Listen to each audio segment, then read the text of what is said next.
आज की क्लास का पहला क्वेश्चन आप सभी के सामने है। पहला क्वेश्चन है अपना, we are highly disappointed the exam results. अपने को यहाँ पे प्रेपोजिशन फिल करना है। आपके पास ऑप्शंस हैं विद, अबाउट, फ्रॉम और इन। हमें बताना है इस सेंटेंस में कौन सा प्रेपोजिशन यूज होगा। तो यहां पर अपने को डिसअपॉइंटेड दे रखा है। देखो इसमें सबसे पहले डिसअपॉइंट वर्ड देखते ही माइंड में आता है एट, तो एट तो अपने ऑप्शंस में ही नहीं है। अब बात आती है आगे हमें क्या दे रखा है। तो डिसअपॉइंटेड हम किस चीज से हो रहे हैं, एग्जाम के रिजल्ट की हम बात कर रहे हैं। डिसअपॉइंटेड किससे, एग्जाम के रिजल्ट्स से। तो एग्जाम के रिजल्ट्स से डिसअपॉइंटेड हो रहे हैं, तो इसके लिए हम फिर जो प्रेपोजिशन यूज करेंगे वो कौन सा रहेगा इनमें से, वो अपने को बताना है। जी गुड इवनिंग सभी को, नमस्कार। हाँ सभी जगह अवेलेबल होगी। चलिए, तो इसमें आपका आंसर रहने वाला है विद।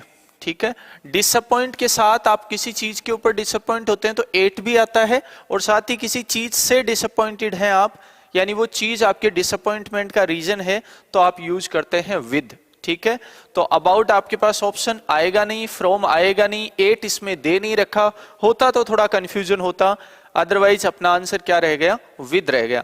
और वहां भी कंफ्यूजन की जरूरत नहीं थी, किस चीज के कारण आप डिसअपॉइंटेड हैं तो वो आपका विद आ जाता। चलिए नेक्स्ट क्वेश्चन आपका अगला क्वेश्चन है, there is no possibility of dash coming there late. अच्छा क्वेश्चन है आपके पार्ट्स ऑफ स्पीच से। यहां पे आपके पास ऑप्शंस हैं दे, देयर, देम और देयर्स। अपने को बताना है यहां पे क्या फिल कर दें कि ये सेंटेंस कंप्लीट करेक्ट हो जाएगा। हर्षवर्धन सिंह जी, कुसुम गुप्ता, बिल्कुल। चलिए, तो आपकी सभी की ओर से आंसर्स भी आने लगे हैं। दिलीप केवट, इसमें अपने को बताना है यहाँ पे क्या फिल करेंगे। प्रोनाउंस के केस दे रखे हैं। देखो ये आपका नॉमिनेटिव केस है, ये आपका प्रोनाउन का पजेसिव केस है, ये आपका ऑब्जेक्टिव केस है, और ये पजेसिव प्रोनाउन है। ठीक है, तो अपने को चूज करना है। तो सबसे पहले हम देख लें कि सेंटेंस में जहां पे अपने को प्रोनाउन चूज करना है उसके बाद में क्या दे रखा है, कमिंग दे रखा है। तो कमिंग जो है वो यहां पे आपका काम कर रहा है जीरेंड का, यानी ये है नाउन। ये क्या है, यहां पे नाउन है। और नाउन के पहले जब आप यूज करते हैं तो आप क्या यूज करेंगे। तो नाउन के पहले यदि हमें यूज करना है तो नॉमिनेटिव केस तो आएगा नहीं, क्योंकि ये तो सब्जेक्ट के प्लेस पर आता है। इसके बाद में बात करें देयर्स की, तो ये पजेसिव तो है लेकिन ये पजेसिव प्रोनाउन है, और पजेसिव प्रोनाउंस हमेशा सेंटेंसेज में अकेले यूज होते हैं, किसी नाउन के साथ नहीं आते। तो ये वाला ऑप्शन भी जिनके माइंड में आ रहा था वो भी आपका हट गया है। इसके बाद में आपके पास बचा देम। तो ये हमें पता है कि हम ऑब्जेक्ट के प्लेस पर यूज करते हैं क्योंकि ये ऑब्जेक्टिव केस है, तो ये भी अपना आंसर नहीं है। इसका मतलब अपना आंसर है ये, और इसका आने का कारण है ये पजेसिव एडजेक्टिव है। ठीक है, और पजेसिव एडजेक्टिव के बाद आना चाहिए कोई नाउन। तो यहाँ पे जो कमिंग दे रखा है वो आपका जीरेंड है, यानी नाउन है, इसलिए यहां पर हम देयर का यूज करेंगे। ठीक है, आगे बढ़ते हैं। अगला क्वेश्चन, बहुत अच्छे सभी के आंसर्स भी आ रहे हैं। कुसुम गोदारा, संतोष मीणा जी, महेंद्र कुमार, सचिन शर्मा जी। चलिए आगे बढ़ते हैं। अगला क्वेश्चन ये बहुत ही अच्छा और शानदार क्वेश्चन है आपके लिए। The metals and minerals sector dash currently highly volatile. ठीक है, अब अपने को बताना है इसमें वर्ब कौन सी हम चूज करें कि ये सेंटेंस करेक्ट हो जाए। आपके पास ऑप्शन है इज, वॉज, वर और आर।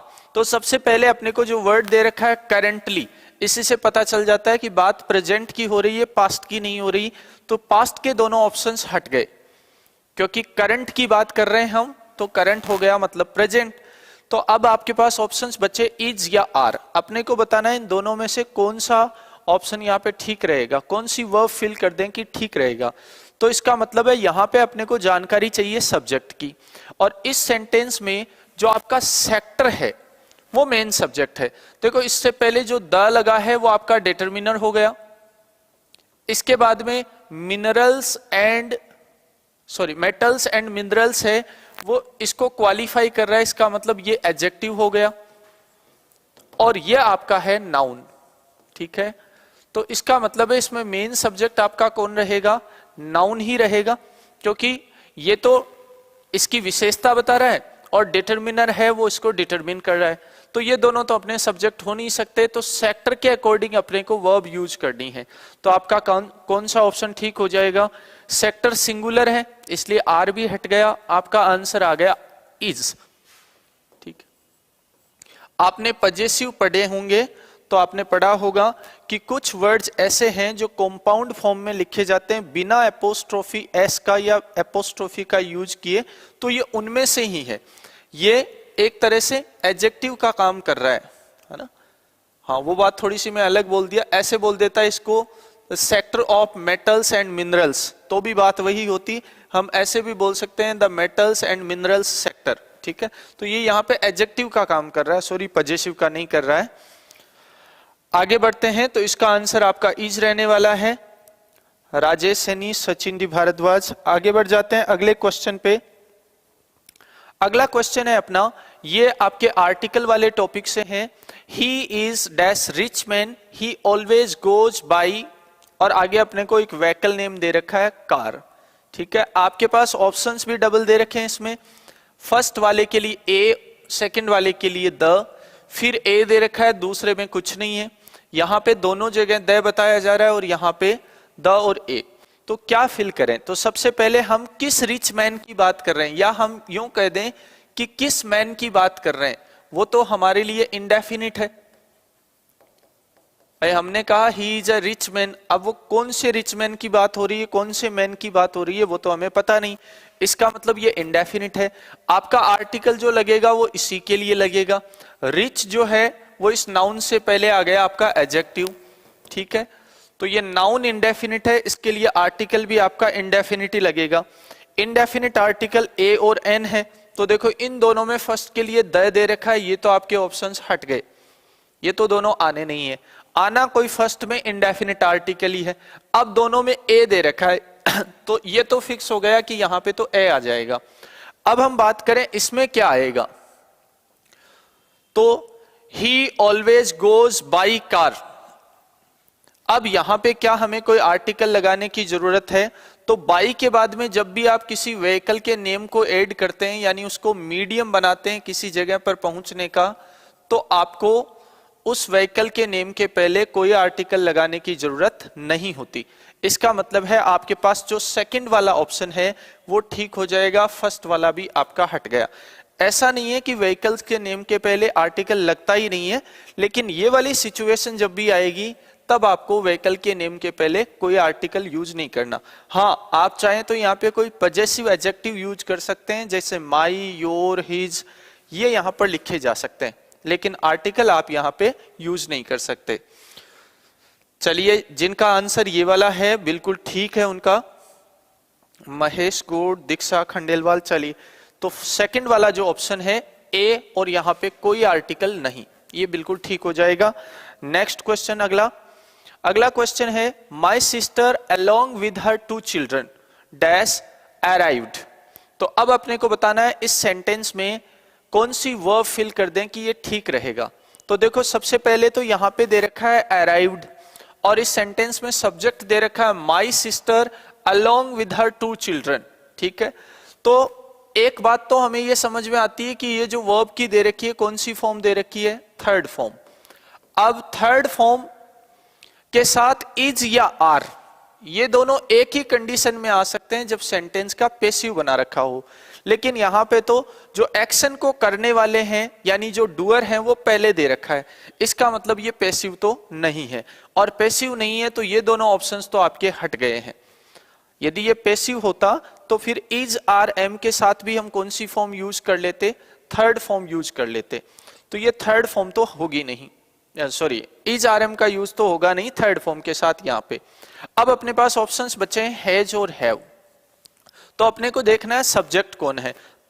तो यहाँ पे 2 वर्ड्स हैं, माई सिस्टर और हर 2 चिल्ड्रन, ये दोनों सब्जेक्ट्स ही हैं, लेकिन ये जुड़े हुए किससे हैं, अलोंग विद से।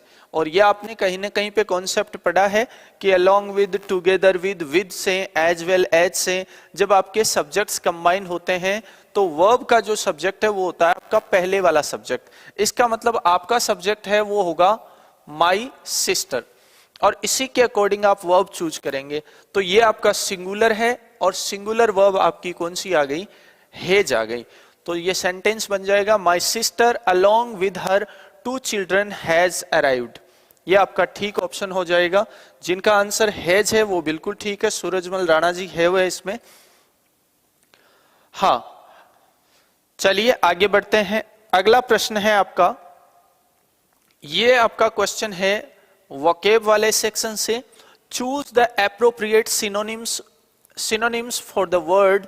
अब आपके पास वर्ड दे रखा है कॉपियस, इसका आपको बताना है करेक्ट सिनोनिम क्या होगा। तो देखो, कॉपियस जो वर्ड होता है इसका मीनिंग होता है प्रचुर मात्रा में, या आप अधिक भी बोल सकते हैं। ये इस वर्ड का तो मीनिंग आ गया। अब अपने को जो ऑप्शंस दे रखे हैं, एक तो दे रखा है स्कैंटी, एक दे रखा है प्लेंटीफुल, एक दे रखा है रिपीटिटिव और एक दे रखा है एरोगेंट। तो अपने को बताना है इनमें से कौन सा ऑप्शन इसके लिए ठीक रहेगा सिनोनिम के तौर पे। तो स्कैंटी जो वर्ड होता है इसका मीनिंग होता है कम मात्रा में, जो चीज कम होती है उसके लिए हम यूज करते हैं स्कैंटी। ठीक है, तो इसे आप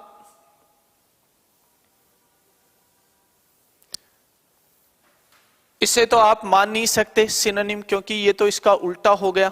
ठीक है, दूसरा दे रखा है आपके प्लेंटीफुल।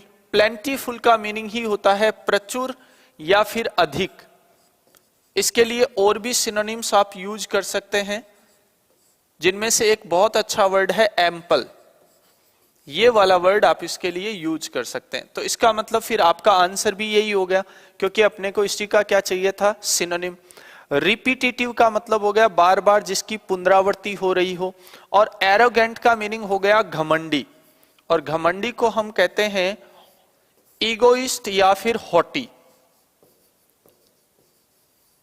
ये अच्छा वर्ड है जो हमें इसके लिए ध्यान में रखना है, ईगोइस्ट या फिर हॉटी वर्ड इसके लिए यूज करते हैं। चलिए, जिन्होंने इसका आंसर प्लेंटीफुल किया है बिल्कुल ठीक है, रंगरेज बॉटनी विद ए चौधरी। चलिए आगे बढ़ते हैं नेक्स्ट क्वेश्चन की तरफ। अगला question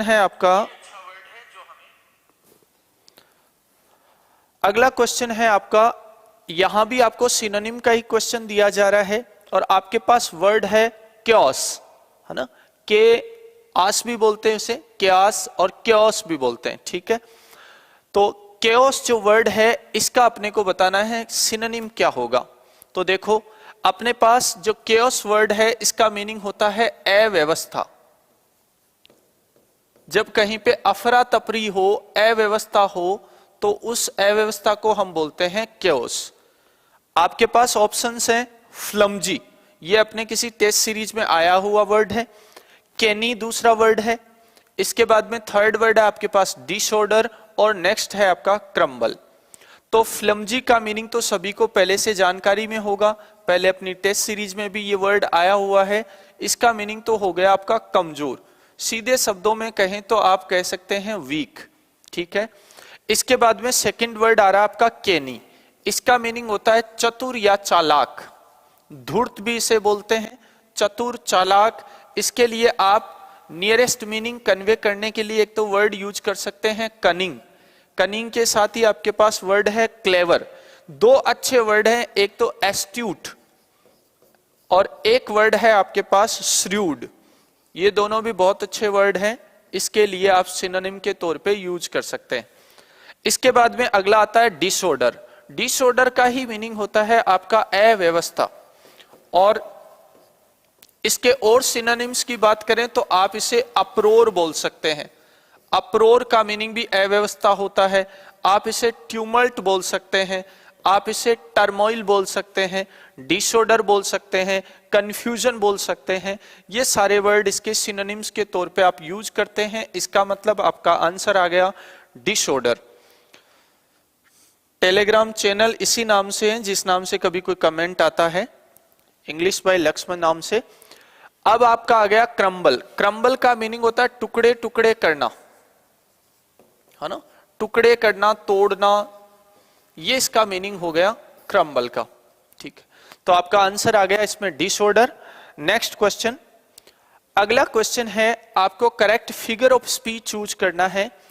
A narrative poem or song consisting of short stanzas, usually rhymed quatrains, in iambic with a refrain, अपने को बताना है इसके लिए जो करेक्ट फिगर ऑफ स्पीच है, यानी ये एक डेफिनेशन लिखी हुई है, ये कौन से फिगर ऑफ स्पीच की है? क्या ये एलिजी की है, क्या ये बैलेड की है, क्या ये एपिक की है, या फिर पिक्रेस्क की है? अपने को बताना है ये किसकी डेफिनेशन है। तो एलिजी तो शोक गीत होता है, सभी को पता है। एपिक महाकाव्य हो गया। ये देखो जो दुष्टों की कथा होती है ना, बुराइयों की जो कथाएं होती है उसको बोलते हैं। और बैलेड आपकी हो गई कथा गीत, जब किसी की कथा सुनाई जाती है तो इसी को बोलते हैं आप नैरेटिव पोइम। तो नैरेटिव पोइम से ही समझ में आ जाता है, नैरेटिव पोइम मीनिंग ही किसका है? आपका बैलेड का है। तो इसका मतलब आपका आंसर आ गया यहाँ पे बैलेड। एपिक वाला ऑप्शन भी हट गया, ये बुरे लोगों की कथा के लिए आता है। ये शोक गीत हो गया एक तरह का, किसी की मौत पे गाया जाने वाला, तो ये ऑप्शन नहीं होंगे। आपका आंसर आ जाएगा बैलेड। यानी ये एक तरह के मीनिंग दे रखा है, डेफिनेशन दे रखी है, अपने को parts of figure of speech यहाँ पे आइडेंटिफाई करना है। चलिए आगे बढ़ते हैं। अगला क्वेश्चन है आपका, the beautiful bucket blossomed, beautiful bouquet blossomed in the bright sun. ये एक सेंटेंस लिखा हुआ है, अपने को बताना है ये सेंटेंस किसका एग्जाम्पल है। इनमें से अपने पास ऑप्शंस में है सिमिली, मेटाफर, पर्सोनिफिकेशन और एलिट्रेशन। अपने को आंसर देना है इनमें से कौन सा है। बिल्कुल कमलेश गिरी, राधे, दिव्या कुमारी, नरेश कुमार जी, माई एंजल्स, बिल्कुल दीपक शर्मा जी। सर इंग्लिश में सिलेक्शन हो सकता है क्या असलम जी? बिल्कुल हो सकता है, आप अच्छी मेहनत कर रहे हैं, तैयारी कर रहे हैं। कोमल चंपावत जी पूछ रही हैं आप राजपूत हो क्या? जी मैं राठौड़ राजपूत ही हूं। आगे बढ़ते हैं। तो इस क्वेश्चन में अपने को देखना है क्या है। तो देखो सिमिली तो आप सभी पहले से जानते हैं, लाइक और एज का यूज जहां पे हो जाए, तो यहां पे तो ऐसा कुछ है नहीं। मेटाफर भी आप जानते हैं, पर्सोनिफिकेशन भी आप पहले से सिंपल से वर्ड है जानते हैं। एलिट्रेशन का मतलब होता है साउंड्स का रिपीटिशन। तो देखो यहाँ पे भी ब साउंड है, कॉन्सोनेंट साउंड, यहाँ पे भी ब साउंड है, यहाँ पे भी ब साउंड है, यहाँ पे भी ब साउंड है, यानी कॉन्सोनेंट साउंड का रिपीटिशन हो रहा है। और कॉन्सोनेंट साउंड का रिपीटिशन आपका क्या होता है? एलिट्रेशन होता है। तो ये आपका आंसर हो गया फोर्थ वाला। बाकी तीनों नहीं है। पर्सोनिफिकेशन मानवीयकरण हो गया, मेटाफर किसी की उपाधि दे दी जाए, सिमिली लाइक या एज का यूज करके कंपैरिजन कर लिया जाए। नेक्स्ट क्वेश्चन चलते हैं। अपने को यहां पे एक वर्ड दे रखा है और इसमें पूछा है the symbol of the underlined letters और साउंड्स इन द वर्ड। अब यहां पे चलिए अंडरलाइन नहीं है, मैं कर देता हूं। ये वाला जो TH है ये आपका अंडरलाइंड है। आपको बताना है यहां पे जो साउंड निकल रही है उसका इनमें से कौन सा सिंबल ठीक है। पहली बात तो हमें साउंड ही पहचाननी है और उस साउंड को लिखने के लिए हम क्या यूज करेंगे? सिंबल यूज करेंगे। तो कौन सी साउंड यहाँ पे प्रोड्यूस हो रही है? ये वाला जो सिंबल है ये आपका द का है, ये वाला सिंबल है वो आपका थ का है, ये वाला सिंबल है वो आपका च का है, और ये वाला सिंबल आपका ट का है।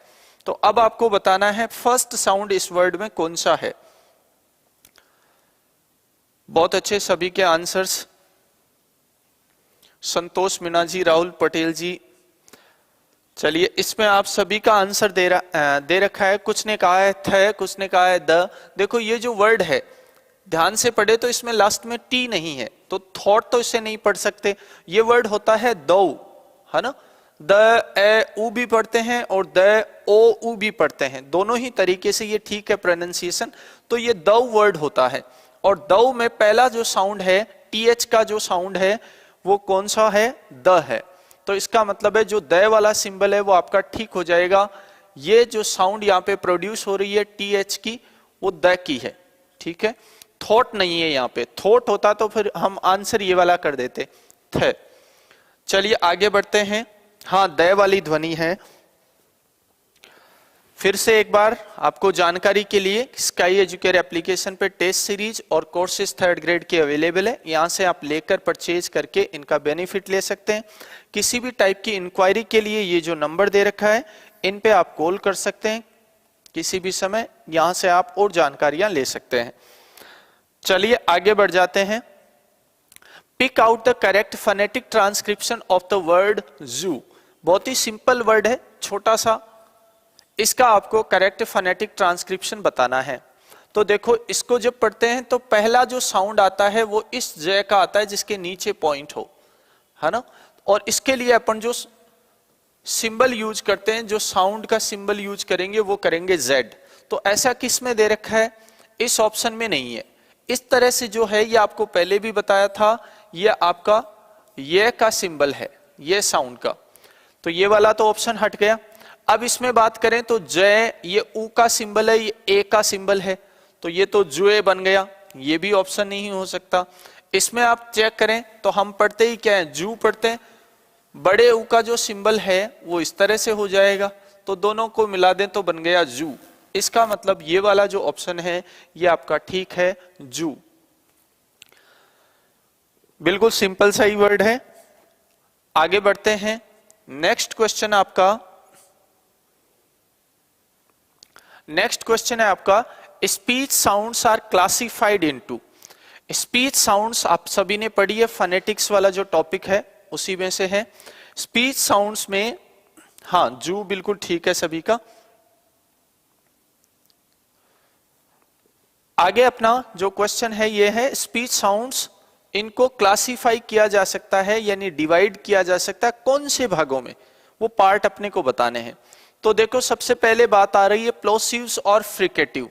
हाँ डिवाइड तो किया जा सकता है प्लोसिव्स एंड फ्रिकेटिव्स में। फ्रिकेटिव्स और एफ्रिकेटिव इनमें भी डिवाइड किया जा सकता है, लेकिन ये फिर आर्टिकुलेशन के अकॉर्डिंग, सिचुएशन के अकॉर्डिंग अलग अलग टाइप के हैं। मेन जो क्लासिफिकेशन है हमें केवल वो बताना है। डिफ्थोंग्स और मोनोफ्थोंग्स ये दोनों आपके वोवल साउंड्स के डिवाइडेशन क्लासिफिकेशन हो गए।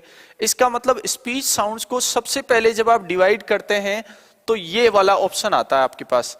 आप कॉन्सोनेंट साउंड्स में और वोवल साउंड्स में डिवाइड करते हैं और फिर उनके पार्ट बनते चले जाते हैं। वोवल साउंड्स में फिर डिफ्थोंग्स, मोनोफ्थोंग्स आ जाते हैं, फिर आगे बढ़ते हैं तो आप आर्टिकुलेशन के बेसिस पे डिवाइडेशन उनका क्लासिफिकेशन करते रहते हैं। तो इसका मतलब अपने को यहाँ पे फर्स्ट जो क्लासिफिकेशन करते हैं स्पीच साउंड्स का वो बताना है। तो स्पीच साउंड्स को हम बांटते हैं कॉन्सोनेंट साउंड्स में और वोवल साउंड्स में।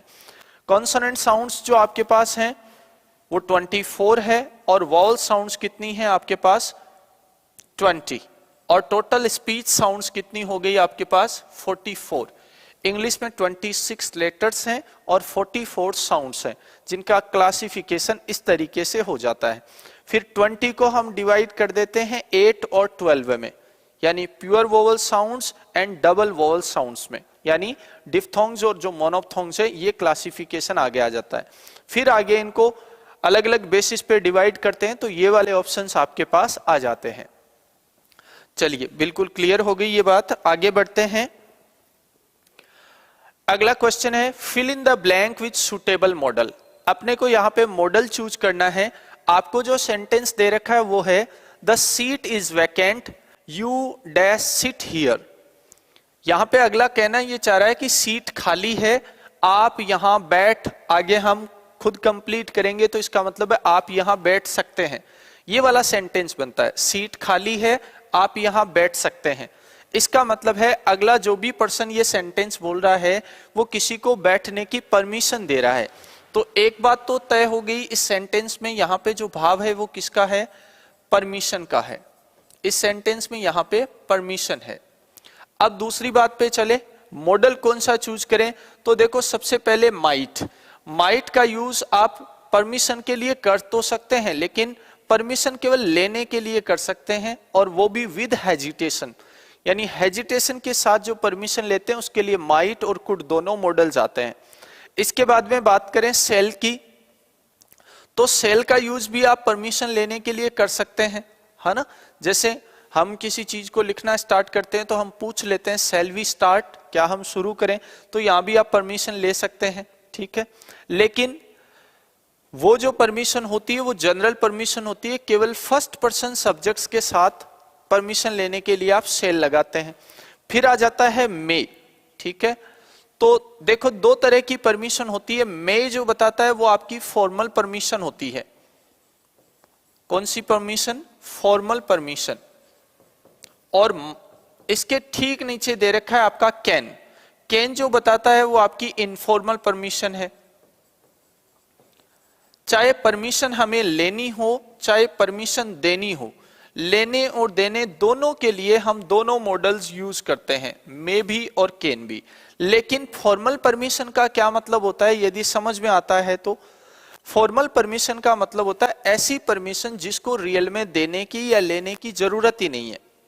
जैसे यहां पे अगले ने कहा सीट खाली है, आप यहां बैठ सकते हो, तो जब सीट खाली है तो अगले को परमिशन देने की रियल में जरूरत है ही नहीं, वो तो जबरदस्ती परमिशन दे रहा है। ऐसी परमिशन को हम कहते हैं फॉर्मल परमिशन, या फिर ऐसी परमिशन जो रेगुलर बेसिस पे ली दी जाती हो, वो भी फॉर्मल होती है। इनफॉर्मल का मतलब जिस परमिशन को रियल में लेने की या देने की नीड होती है, वो आपकी इनफॉर्मल होती है। तो यहां पे कौन सी परमिशन दिखाई दे रही है अपने को, फॉर्मल परमिशन। और फॉर्मल परमिशन है तो आपका आंसर आ जाएगा यहां पे कौन सा मॉडल, में। यहां पे परमिशन देने की रियल में जरूरत नहीं है क्योंकि सीट खाली है, लेकिन फिर भी अगला परमिशन दे रहा है तो वो हो गई फॉर्मल परमिशन। आगे बढ़ते हैं अगले प्रश्न पे। अगला प्रश्न है चेंज इनटू नेगेटिव। ये ट्रांसफॉर्मेशन का क्वेश्चन है आपका। दीपक शर्मा, मे आई कम इन क्लास। हाँ, ये रेगुलर परमिशन हो गई। वैसे ये फॉर्मल है, फॉर्मेलिटी के तौर पे दी जा रही है। फॉर्मल का मीनिंग ही समझ लो आप, फॉर्मेलिटी। विवेक कटारा, बांसवाड़ा। चलिए, इसमें आपका आंसर क्या रहने वाला है, I have something that suits him. अपने को नेगेटिव चूज करना है, तो नेगेटिव हम एक तो ऐसे कर सकते हैं कि इस हैव के साथ नोट ऐड कर दें, या फिर दूसरा तरीका ये भी है कि जैसे ही नोट समथिंग लिखेंगे तो वो बन जाएगा आपका नथिंग।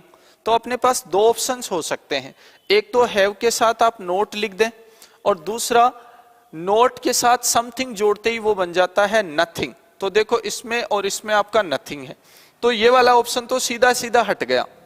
नेगेटिव बनाएंगे किसका, सबसे पहले जो आपका मेन क्लोज है उसी का नेगेटिव बनेगा।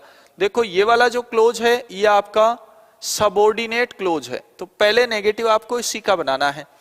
तो ये वाला ऑप्शन चला गया। अब आपके पास तीन ऑप्शंस है। अब आपको जानकारी में है कि जब नोट लिख देते हैं तो हमें या तो उसके साथ लिखना चाहिए एनीथिंग, नोट के साथ सम का तो यूज नहीं होता, तो फिर आप किसका यूज करें, एनी का यूज करें, या फिर आप नोट प्लस समथिंग को मिला के नथिंग बना दें। तो देखो, इसमें नोट तो ठीक दे रखा है, लेकिन यहाँ पे सम नहीं होना चाहिए था, फिर एनी होना चाहिए था, तो ये वाला ऑप्शन भी आपका कट गया। अब आपके पास दो ऑप्शंस बचे हैं, I have nothing that suits him और I have nothing which suits him. अपने को जो सेंटेंस दे रखा है उसमें केवल नेगेटिव फॉर्मेशन करना है अपने को, बाकी के वर्ड्स अपने को चेंज नहीं करने हैं। तो इसमें देखो, अपने को दैट ही दे रखा है, तो इसका मतलब आपके पास जब आंसर आएगा तो उसमें भी आपको दैट ही मिलना चाहिए। वैसे भी आपने यदि रिलेटिव प्रोनाउंस पढ़े हैं तो पढ़ा होगा कि समथिंग, नथिंग, जो भी थिंग वाले वर्ड हैं उनके बाद यदि आप किसी रिलेटिव क्लोज की, एडजेक्टिव क्लोज की शुरुआत करते हैं तो कौन सा रिलेटिव प्रोनाउन आप यूज करें, दैट यूज करें। ये बात भी आपने पढ़ी होगी, तो उस हिसाब से आपका आंसर आ गया सेकंड वाला, आई have nothing that suits him. ये इसका नेगेटिव हो गया। हाँ, नथिंग, ये तो एक इंटरोगेटिव सेंटेंस है। पास्ट इंडेफिनिट में विल का कोई सवाल ही पैदा नहीं होता, ये भी आपका ऑप्शन हट गया। अब आपके पास दो बचे हैं, फ्यूचर परफेक्ट और फ्यूचर इंडेफिनिट। तो विल के साथ यदि हैव भी जुड़ा होता तो आपका आंसर आ जाता फ्यूचर परफेक्ट। हैव यहां पे है नहीं, और हैव होता तो वर्ब की थर्ड फॉर्म भी होती। ये वाला ऑप्शन भी आपका हट गया। फिर आपके पास एक ही आंसर बचता है फ्यूचर इंडेफिनिट टेंस। जिस सेंटेंस में विल या सेल के साथ वर्ब की फर्स्ट फॉर्म दिखे वो फ्यूचर इंडेफिनिट टेंस का होता है, ठीक है। लेकिन हाँ, कंडीशनल सेंटेंस पूछे तो फिर वो प्रेजेंट इंडेफिनिट हो जाएगा, हालांकि उसका मेन क्लोज जो है वो फ्यूचर इंडेफिनिट में ही होता है और उसका कंडीशनल क्लोज है वो प्रेजेंट इंडेफिनिट में। चलिए आगे बढ़ते हैं। अगला प्रश्न है आपका, form noun from the verb. अब आपको यहां पे नाउन फॉर्म करना है, ये फ्रॉम नहीं है, फॉर्म है। फॉर्म का मतलब होता है बनाना। किससे बनाना है आपको, दी गई वर्ब से आपको नाउन बनाना है। आपके पास वर्ब है एसेंड। एसेंड का मतलब होता है ऊपर चढ़ना, ठीक है। आपने यदि अल्फाबेट पढ़ी होगी तो आपने ये चीजें पढ़ी होंगी। एसेंड जो वर्ड होता है, इसी से आपके इंग्लिश में जो लेटर्स हैं वो बन जाते हैं एसेंडर्स। इसी का ऑपोजिट होता है डेसेंड। डेसेंड का मीनिंग होता है नीचे उतरना, तो इसी से आपके अल्फाबेट में लेटर्स बनते हैं डेसेंडर्स। ये किसी ने पढ़े हैं तो केवल जानकारी के लिए। और तीसरे, इंग्लिश में ऐसे अक्षर जो मिडल में आते हैं वो कहलाते हैं मिडलर्स। छोटी एबीसीडी जो लिखते हैं ना, स्मॉल लेटर्स, उनमें 3 टाइप के अक्षर होते हैं लिखने के आधार पे। ऊपर की तरफ जाने वाले जिनमें बी है, डी है, एफ है, एच है, के है और एल है। ये 6 अक्षर हैं जो ऊपर की तरफ जाते हैं, इसलिए इनको एसेंडर्स बोल दिया जाता है। 5 अक्षर ऐसे हैं जो नीचे की तरफ आते हैं। जब छोटी एबीसीडी आप लिखते हैं, स्मॉल अल्फाबेटिकल लेटर्स लिखते हैं, जी, जे, पी, क्यू और वाई। ये 5 लेटर्स हैं जो नीचे की तरफ चलते हैं। बाकी जो बच गए वो होते हैं 15, वो आपके मिडलर्स होते हैं, जिसमें A, C, E, I, M, N, O, R, S, इसके बाद में T, U, V, W, X और जेड। ये 15 होते हैं मिडलर्स। इनमें आपको टी को लेकर कंफ्यूजन हो सकता है कि टी तो हमने ऐसे ही पढ़ा है, जैसे 4 लाइन की जो नोटबुक आती थी उसमें आपको ऐसे पढ़ाया जाता था, टी ऐसे ही हमें पढ़ाया गया है। लेकिन रियल में ये टी इतना ही होता है, जितना बड़ा आपका आई दिखता है उतना ही बड़ा टी होता है।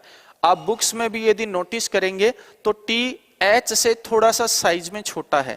कई जगह आप डिश टीवी लिखा देखते हैं तो उसमें भी आप नोटिस करेंगे कि एच से टी आपका साइज में छोटा है, क्योंकि टी मिडलर होता है। बुक्स में भी ऐसा ही है, लेकिन बहुत गौर करके देखने पर दिखाई देता है। तो यहां से ही अपना वर्ड निकल आया एसेंड। एसेंड का मतलब होता है ऊपर चढ़ना, चढ़ाई करना।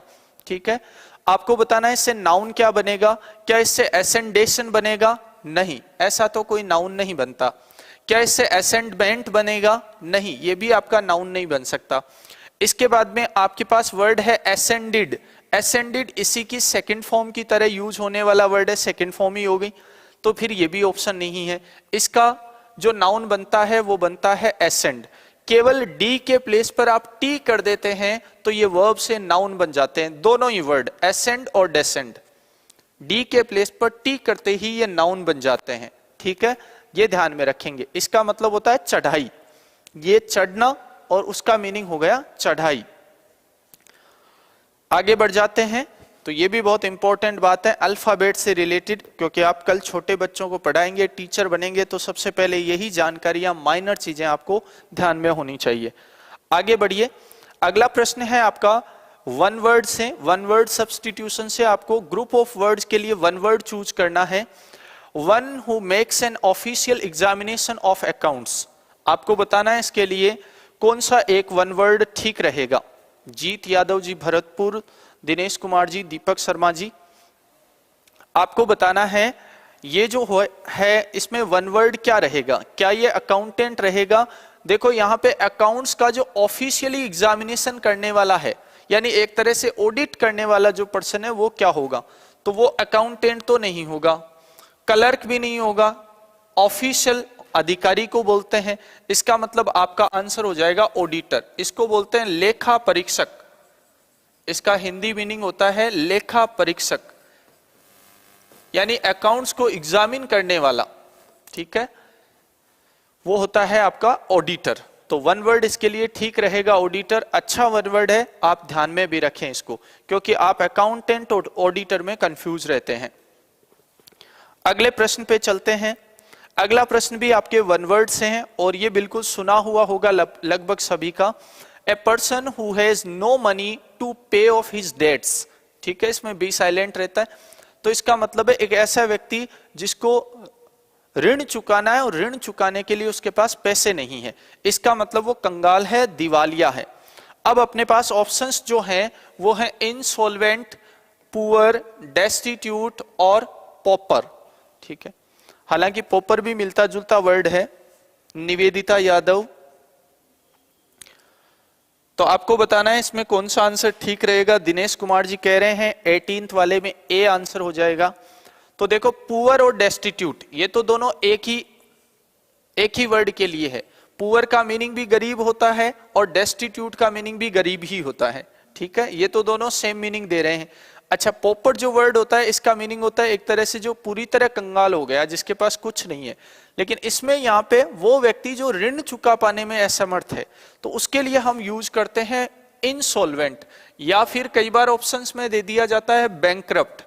और एक बार किसी सीडीएस के एग्जामिनेशन में एक बहुत अच्छा वर्ड पूछा गया, वो था ब्रोक। ब्रोक जो है वो वैसे तो ब्रेक की सेकंड फॉर्म है, लेकिन ब्रोक एक एडजेक्टिव भी होता है जिसका मीनिंग होता है दिवालिया या कंगाल। तो आप ये भी ध्यान में रखेंगे, ब्रेक की सेकंड फॉर्म जो ब्रोक है, उस ब्रोक का ही एक और मीनिंग निकलता है, जब उसे आप एज एन एडजेक्टिव यूज करते हैं तो उसका मीनिंग हो जाता है दिवालिया। तो कई बार ऑप्शंस में बैंकरप्ट मिलता है, कई बार इंसॉल्वेंट, और हो सकता है ब्रोक भी आपको दे दे। आगे बढ़िए, अगला प्रश्न है, आपको बताना है एंटोनिम। एंटोनिम की बात करें तो आपके पास वर्ड है वर्च्यू। वर्च्यू का मतलब होता है नैतिक गुण, अच्छे गुणों की बात कर रहे हैं हम, तो गुण का अपने को ऑपोजिट बताना है। आपके पास ऑप्शंस हैं वाइस, फेलियर, फॉल्ट और ऑफेंस। तो ऑफेंस का मीनिंग तो होता है आपका अपराध, तो ये तो किसी भी तरीके से इसका एंटोनिम नहीं हो सकता। फॉल्ट का मीनिंग आप जानते ही हैं, दोष, जिसको ब्लंडर बोलते हैं अपन, ये भी आप पहले से जानते हैं। फेलियर का मतलब हो गया विफलता, असफलता, ये भी नहीं हो सकता। इसका ऑपोजिट हो जाएगा दोष। ये जो वर्ड आपके पास लिखा हुआ है वर्च्यू, ये तो आपका हो गया गुण, नैतिक गुणों के लिए वर्च्यू वर्ड यूज करते हैं, और वाइस का मीनिंग हो गया दोष। तो इसका ऑपोजिट हो गया आपका ये वाला, फर्स्ट वाला। जिनका ये वाला ऑप्शन है वो बिल्कुल ठीक है। महेंद्र कुमार जी, शिवराज वर्मा जी, हाँ वाइस हो जाएगा, इसका नाम में क्या रखा है वाइस, बिल्कुल ठीक है जी। आगे बढ़िए, अगले प्रश्न पे चलते हैं। अगला प्रश्न है आपका, ये भी एंटोनिम ही है, और यहां पे आपको एक बहुत अच्छा वर्ड दिया है इंसिपिड। इंसिपिड का अपने को बताना है एंटोनिम क्या होता है। और मुझे लगता है इंसिपिड वर्ड भी आपने कहीं ना कहीं सुना होगा सभी ने। जब भी हम कहते हैं ना कई बार फीकी चाय लाओ, तो वो फीकी चाय इंसिपिड ही होते हैं। इंसिपिड का मीनिंग होता है फीका, जिसका कोई टेस्ट ना हो, टेस्टलेस बोल सकते हैं आप इसे। इसके लिए आप यूज कर सकते हैं टेस्टलेस, जिसका कोई टेस्ट ही नहीं हो, फीका। तो अब आपको एंटोनिम बताना है, तो कलरफुल, कलरलेस, इन दोनों का तो कोई मतलब ही नहीं। अब बचा डल और टेस्टी। डल आपके पास पहले आया हुआ है, इसका मतलब हो गया कोई चीज जो उबाऊ लगे, बोरिंग लगे, उसे हम बोलते हैं डल, ठीक है। यानी मोनोटोनस एक वर्ड अपने इसी टेस्ट सीरीज में कहीं पे आया था, मोनोटोनस। तो ये वाला ऑप्शन होगा नहीं, तो फिर आपके पास एक ही आंसर बचता है टेस्टी। जिसका कोई टेस्ट आए वो इंसिपिड का ऑपोजिट हो जाएगा, और इंसिपिड हो गया आपका टेस्टलेस। चलिए नेक्स्ट क्वेश्चन आपका। अगला प्रश्न है,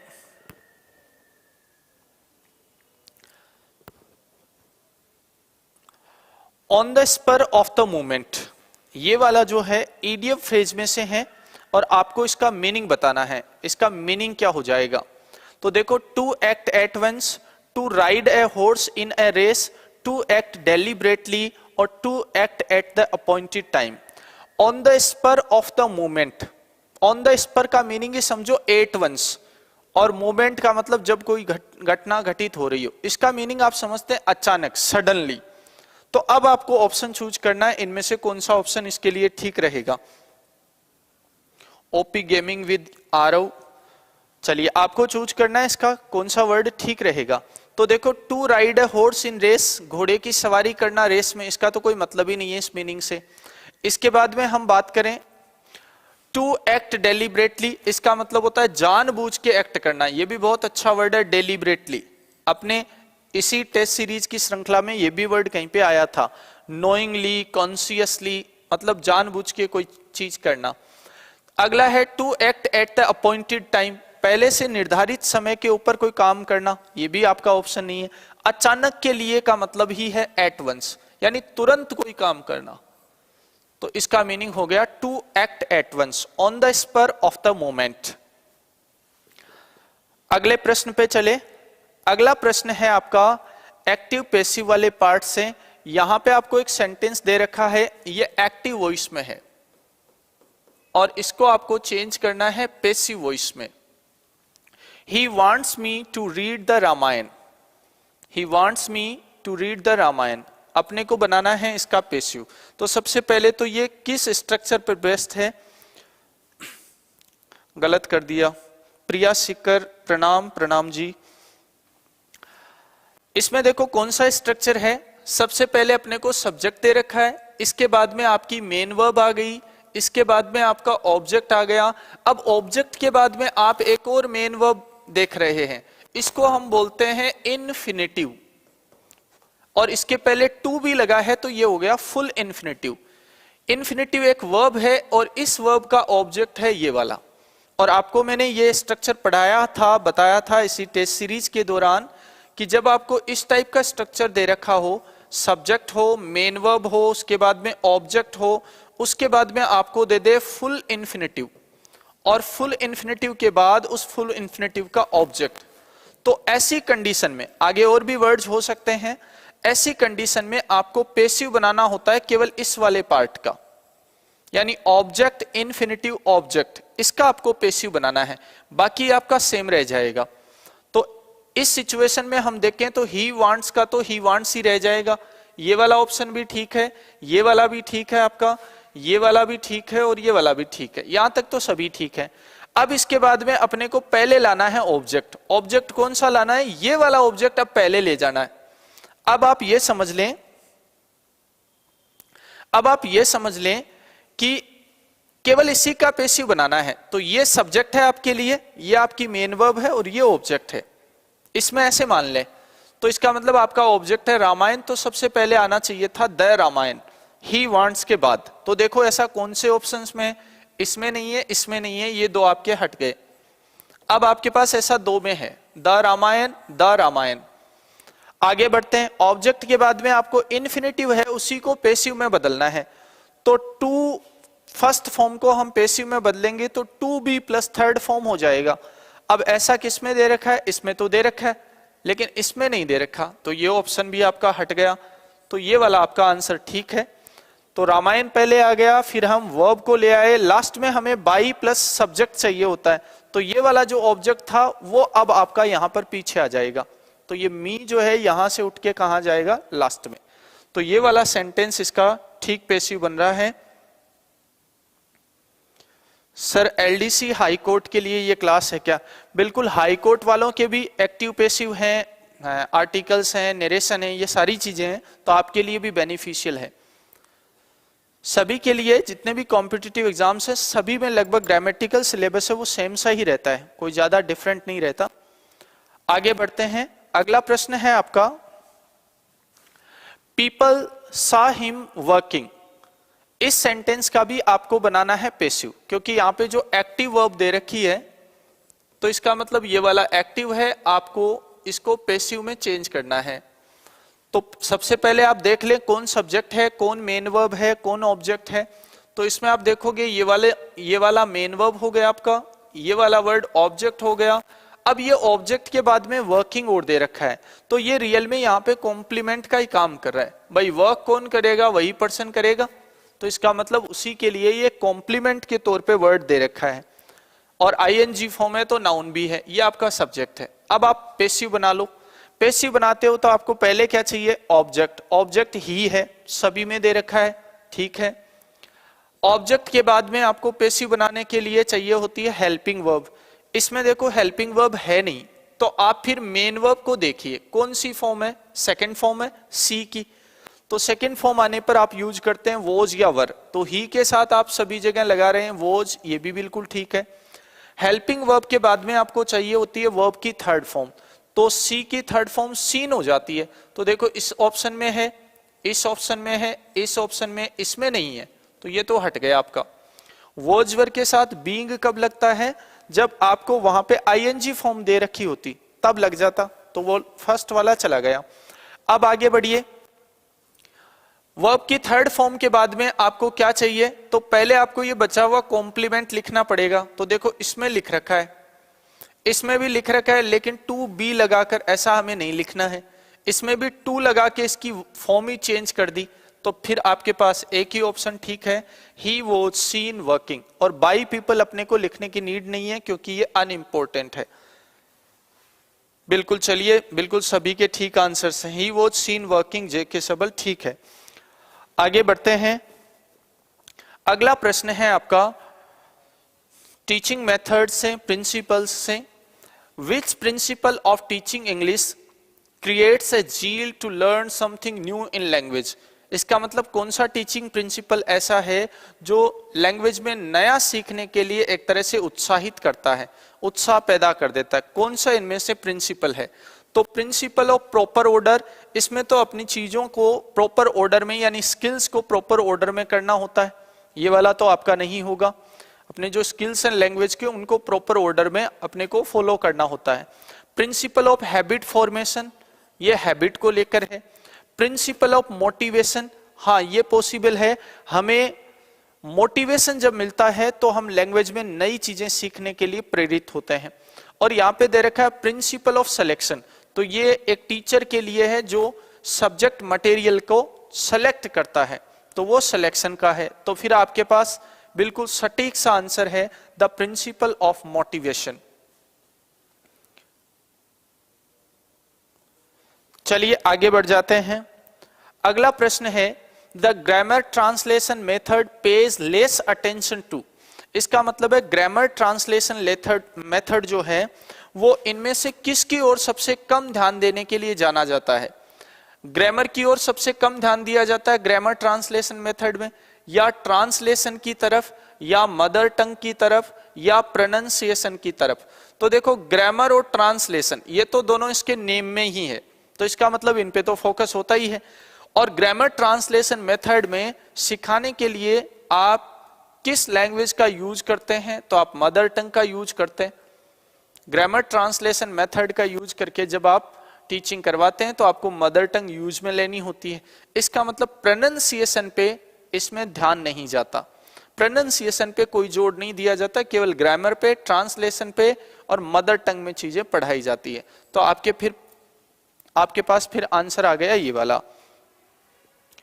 आगे बढ़िए। अगला प्रश्न आपका which one of the following is least important in A composition.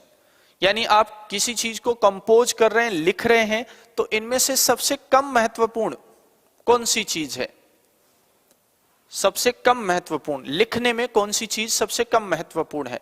तो गुड रेंज ऑफ वोकेबलरी। देखो आप जब भी राइटिंग का काम करेंगे, कंपोज करेंगे चीजों को, तो वोकेबलरी तो अच्छे लेवल की होनी ही चाहिए, इसमें तो कोई डाउट ही नहीं है।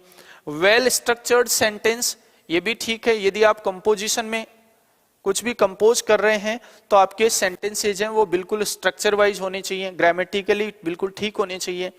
ओरिजिनलिटी ऑफ आइडियाज, इसका मतलब जो आप लिख रहे हैं उसमें आपके आइडियाज हैं वो बिल्कुल ओरिजिनल आइडियाज होने चाहिए, ये भी आपकी बात ठीक है। आगे आते हैं fluency in oral communication. Oral का मतलब ही है मौखिक, मौखिक कम्युनिकेशन में आपकी फ्लुएंसी होनी चाहिए। तो हम बात कर रहे हैं लिखने की, बोलने की तो हम बात ही नहीं कर रहे, तो फिर आपके पास ये तीन तो आपके ठीक है। इनमें से सबसे कम इंपॉर्टेंट कौन सा है? ये वाला। कंपोजिशन के लिए सबसे इंपॉर्टेंट जो चीजें हैं वो तो ये आ गई, सबसे कम इंपॉर्टेंट कौन सा है? ये वाला पॉइंट। यही अपने को क्वेश्चन में पूछा गया है, बिल्कुल सभी का ठीक है। Chaudhary Gita, Dinesh Kumar ji, Rajasthani gamers, Shivam, JK. सबल, इकरा खान जी, दीपक शर्मा जी, बिल्कुल सही है सभी के आंसर्स। अगले प्रश्न पे चलते हैं। अगला प्रश्न है आपका चॉमस्की मेड ए डिस्टिंक्शन बिटवीन। इन्होंने दो चीजों के बीच में अंतर जो है उसको स्पष्ट किया था। अब किन दो चीजों के बीच में? वर्ड्स के और फ्रेजेस के बीच में, ग्रामर और सिमेंटिक्स के बीच में, सिंटेक्स के बीच में, या ग्रामर के बीच में, या सिंटेक्स और सिमेंटिक्स के बीच में। देखो सिंटेक्स जो वर्ड जहां जहां लिखा आ रहा है, इस सिंटेक्स का मतलब ही है स्ट्रक्चर, यानी सेंटेंस की जितनी भी स्टडी होती है स्ट्रक्चर की, ग्रामेटिकल चीजों की, वो सिंटेक्स में आती है। तो सिंटेक्स का मतलब आप एक बार यहां पे मान लें स्ट्रक्चर, कि स्ट्रक्चर सारे इसमें आ गए। सिमेंटिक्स का मीनिंग ही होता है मीनिंग, सिमेंटिक मतलब अर्थ, तो स्ट्रक्चर की और अर्थ की, ये बात हो गई। सिंटेक्स और ग्रामर ये तो दोनों एक ही चीज है, देखा जाए तो अलग नहीं है। फिर है ग्रामर एंड सिमेंटिक्स, ये दोनों अलग अलग हैं, वर्ड्स एंड फ्रेजेस।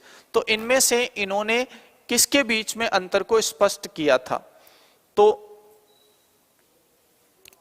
बिल्कुल दीपक शर्मा कह रहे हैं सिंटेक्स एंड सिमेंटिक्स 27th में, हाँ स्ट्रक्चर एंड मीनिंग, बिल्कुल ये वाला आपका आंसर रहेगा, सिंटेक्स एंड सिमेंटिक्स इन दोनों के बीच में है, उन्होंने डिस्टिंक्शन है उसको बताया था, उन्होंने डिस्टिंक्शन पैदा किया था। अगले प्रश्न पे चलते हैं। The study of meaning in a language is known as, इसका मतलब है एक लैंग्वेज में जो मीनिंग की स्टडी है उसको किस नाम से जानते हैं आप? क्या उसे सिमेंटिक्स कहते हैं, क्या उसे सिंटेक्स कहते हैं, क्या उसे मॉर्फोलॉजी कहते हैं, या उसे लिंग्विस्टिक्स कहते हैं? तो लिंग्विस्टिक्स का तो मीनिंग होता है भाषा विज्ञान, इसमें तो सारी चीजें समाहित हो गई। अपने को कोई पर्टिकुलर वर्ड इसके लिए बताना है तो लिंग्विस्टिक को तो आप एक बार हटा दो। सिमेंटिक्स का मतलब ही होता है अर्थ, इसका मतलब किसकी स्टडी होती है? मीनिंग की। मीनिंग की स्टडी आपकी इस ब्रांच में होती है, उसे बोलते हैं हम सिमेंटिक्स।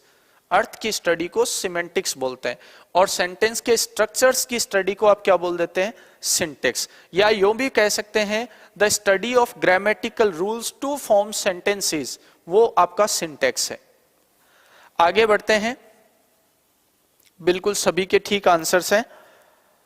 अगला प्रश्न है आपका, a stranger said to me boy where do you live.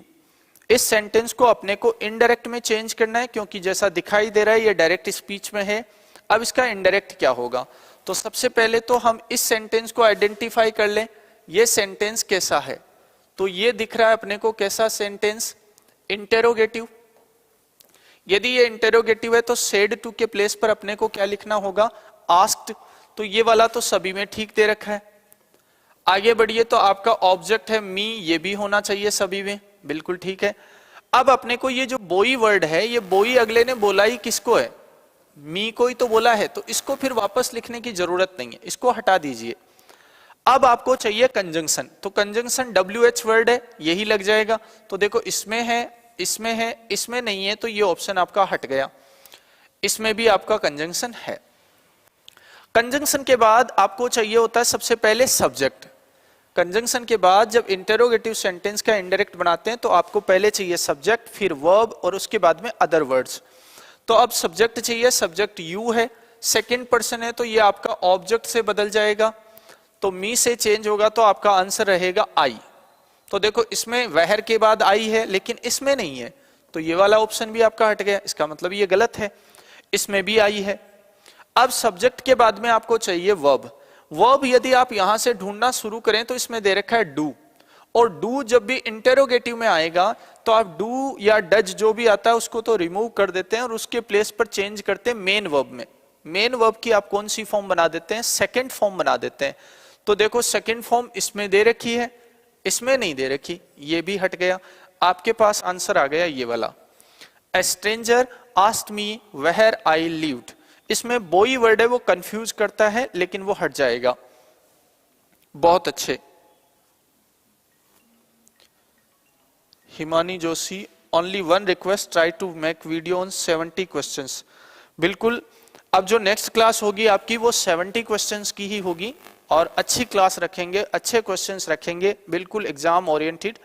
अगली जो क्लास है कल की जो होगी वो आपकी लंबी क्लास चलेगी, 70 क्वेश्चंस की ही रहेगी। चलिए अगले प्रश्न पे चलते हैं। अगला प्रश्न है अपना, अगला प्रश्न है अपना, she is making tea in the kitchen. अपने को इस सेंटेंस में जो भी एलिमेंट्स आए हैं उनकी सीक्वेंस बतानी। वैसे तो सेंटेंस के एलिमेंट्स हैं सब्जेक्ट और प्रेडिकेट, और ये भी एलिमेंट हैं, subject, verb, object, complement, adverbial, ये भी सेंटेंस के एलिमेंट्स हैं। तो अपने को इनकी सही सीक्वेंस बतानी है, इसमें कौन सी सीक्वेंस अपन फॉलो कर रहे हैं। तो देखिए सबसे पहले सेंटेंस में आपने जो सी लिखा है वो सेंटेंस का सब्जेक्ट है। इसके बाद में इज मेकिंग जो आपने लिखा है वो वर्ब है, तो ये आपका सब्जेक्ट आ गया, ये वर्ब आ गई। इस वर्ब का ये वाला आपका ऑब्जेक्ट है, इस ऑब्जेक्ट के बाद में जो लिखा है इन the kitchen, in the kitchen है वो इसमें अपने को किसका आंसर दे रहा है। जैसे सी इज मेकिंग टी, वह चाय बना रही है। अब अपने को पूछा जाता है कहां बना रही है, वेयर, तो वेयर का रिप्लाई अपने को मिलता है इन द किचन। वैसे देखा जाए तो इन द किचन एक प्रेपोजिशनल फ्रेज है, यह है एक प्रेपोजिशनल फ्रेज। जिस फ्रेज की शुरुआत प्रेपोजिशन से होती है वो आपका प्रेपोजिशनल फ्रेज होता है, तो ये आपका प्रेपोजिशनल फ्रेज है। अब प्रेपोजिशनल फ्रेज यदि वेयर का रिप्लाई कर रहा हो तो उसे आप बोल देते हैं एडवर्बियल, तो इसका मतलब ये आपका एडवर्बियल है। यहां पे जो इन द किचन आ रहा है, तो अब आपको सीक्वेंस पता लगी गई होगी। आपके पास सीक्वेंस है, देखो subject, verb, object, complement. Complement तो इसमें नहीं दे रखा, सी का मतलब कॉम्प्लीमेंट ऐसा नहीं है। फिर दे रखा है सब्जेक्ट, वर्ब, ऑब्जेक्ट, कॉम्प्लीमेंट, और ये वाला ऑप्शन भी नहीं है, कॉम्प्लीमेंट तो इसमें है नहीं, इसको हटा ही दें आप, ये सी। इसके बाद में सब्जेक्ट, वर्ब, ऑब्जेक्ट, ऑब्जेक्ट तो है लेकिन आगे एडवर्बियल भी है, ये भी हट गया। Subject, verb, object, object, double object इसमें है नहीं, इसका मतलब आपका आंसर ये रह जाएगा, ये सी नहीं है यहाँ पे, ये वाला आपका ठीक आंसर रहेगा सब्जेक्ट, वर्ब, ऑब्जेक्ट, और ऑब्जेक्ट के बाद में आपका है एडवर्बियल। तो इस तरह से आपको क्वेश्चंस में ये सीक्वेंस भी पूछी जा सकती है एलिमेंट्स की, या एलिमेंट्स पूछे जा सकते हैं सेंटेंस में कौन कौन से आ रहे हैं। चलिए आज का सेशन यहीं पे खत्म करेंगे। 30 क्वेश्चंस आपकी जो टेस्ट सीरीज के अकॉर्डिंग है वो हो रहे हैं कंप्लीट। अब जो नेक्स्ट क्लास अपनी रहेगी वो 70 क्वेश्चंस की रहेगी। कल ही रिपब्लिक डे के अवसर पर हम लंबी क्लास रखेंगे, 70 क्वेश्चंस उसमें शामिल रहेंगे, पूरा बिल्कुल फॉर्मेट पेपर का सा रहेगा और अच्छे क्वेश्चंस आपके लिए रहेंगे। तो मिलते हैं नेक्स्ट क्लास में। वीडियो को एक बार ज्यादा से ज्यादा शेयर कर दें, लाइक कर दें, कमेंट भी आपको अच्छा लगे तो करें। एक अभी जो पिछली क्लास हुई थी उसमें एक क्वेश्चन रहा था अपने जो कंट्रोवर्शियल था। देखो कंट्रोवर्शियल क्वेश्चन से वो जनरली ऑनलाइन क्लासेज वाले देते ही नहीं है, पढ़ाते ही नहीं है, या पढ़ाते हैं तो सिंपल सा वही आंसर आपको बता दिया जाता है जो जनरल बुक्स में लिखा है। कुछ मैंने ऑथेंटिक बुक्स भी सर्च करी, कुछ और सोर्सेज से भी पता लगाया, तो मोस्टली में वो सेंटेंस दे रखा है। बाकी आप पे डिपेंड करता है, क्योंकि आरपीएस ने पिछले एग्जाम में वर्ड माना था, तो वो आपके ऊपर डिपेंड करता है आप वहां पे क्या फिल करेंगे। यदि आप सेंटेंस मानते हैं, किस्मत अच्छे हैं, एग्जाम में वही क्वेश्चन आ जाता है और सेंटेंस ही आंसर माना जाता है, तो आप बहुत अच्छी किस्मत है। यदि आप सेंटेंस मान के आते हैं और कल को वापस वर्ड मान लिया जाता है तो आप मुझे कोसेंगे कि उन सर ने गलत बता दिया था। तो ये मैं आपके ऊपर छोड़ रहा हूं, आपके ऊपर डिपेंड करता है आप कौन से आंसर को करेक्ट मानते हैं। किसी क्वेश्चन में ऐसा डाउट रहता भी है तो आप बहुत अच्छे से उसको क्लियर कर लें 2, 4, 5, 6 जगह से, क्योंकि एक जगह हमें कोई प्रॉपर आंसर नहीं मिल सकता। और पेडागोजी में ये अक्सर देखा जाता है कि अलग अलग बुक्स में हम अलग अलग चीजें पढ़ लेते हैं, तो ऐसे कोई कंफ्यूजिंग चीजें आपकी रहती हैं, कंट्रोवर्शियल है, तो आप अपने बेसिस पे उनको क्लियर कर लें। आवश्यकता हो तो आप पूछ भी लें, ठीक है। टेलीग्राम चैनल पे भी आप मैसेज कर सकते हैं, वो भी प्राइवेट ग्रुप ही है, तो वहां पे आप पूछ सकते हैं। और कोई समस्या हो आपकी तो भी आप डिस्कस कर सकते हैं, जो आपको अभी नंबर दिए थे स्काई एजुकेयर वाले, वहां पे आप सीधा सा कॉल करके भी बता सकते हैं। चलिए मिलते हैं आपसे अगली क्लास में बहुत अच्छे क्वेश्चंस के साथ, अच्छे लेवल के क्वेश्चंस के साथ ही। तब तक के लिए आप सीखते रहिए, पढ़ते रहिए, इसी कामना के साथ कि आपका एग्जाम बहुत अच्छा हो, आप एग्जाम में सफल हो। मिलते हैं नेक्स्ट क्लास में। Thank you.